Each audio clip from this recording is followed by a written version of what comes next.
Hello, আসসালামু আলাইকুম। শখের খামার ফরিদপুর ইউটিউব চ্যানেল এবং ফেসবুক পেজ থেকে ছোট্ট একটা শর্ট ভিডিও নিয়ে চলে আসলাম। তো আজকে হচ্ছে আমার ব্রয়লার মুরগির বাচ্চার বয়স 15 দিন। তো 15তম দিন রাতের আপডেট আপনাদের সাথে শেয়ার করব। তো ভিডিওটিকে স্কিপ না করে অবশ্যই শেষ পর্যন্ত দেখবেন এবং শখের খামার ফরিদপুর ইউটিউব চ্যানেলটি সাবস্ক্রাইব করবেন। ভিডিওটি লাইক, কমেন্ট এবং শেয়ার করে অন্য ভাইদের দেখার সুযোগ করে দিবেন।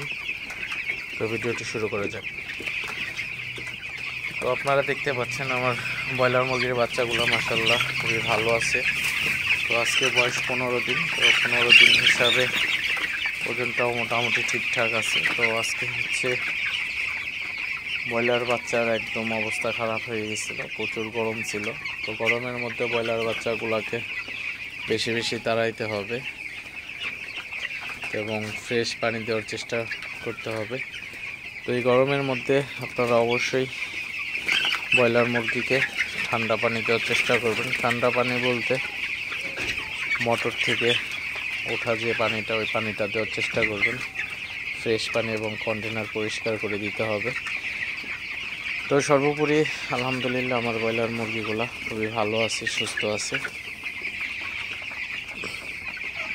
তো আপনারা দেখতে পাচ্ছেন ব্রয়লার মুরগিগুলো খাইতেছে। তো আসলে একটু পর পর তাড়াই দিতে হয়, তাড়াই দিলে উঠে আসলে খাবার খায়।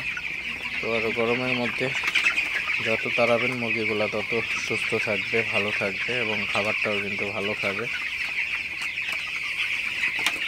আপনারা দেখতে পাচ্ছেন আমার ব্রয়লার বাচ্চাগুলো মাশাআল্লাহ খুবই ভালো আছে। তো বাচ্চাগুলোকে আপনারা গরমের মধ্যে ভিটাম্যাক্স স্যালাইন হিসেবে দিতে পারেন। তো স্যালাইন হিসেবে ভিটাম্যাক্স দিলে আসলে মুরগির শরীরটা ঠান্ডা থাকে।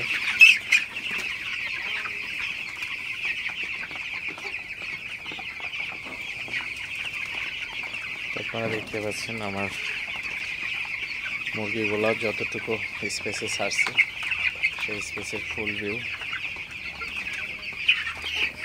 আসলে 2-1 দিনের মধ্যে আসলে মুরগিগুলো ছেড়ে দিব বাইরে, পুরো সেটে ছেড়ে দিব।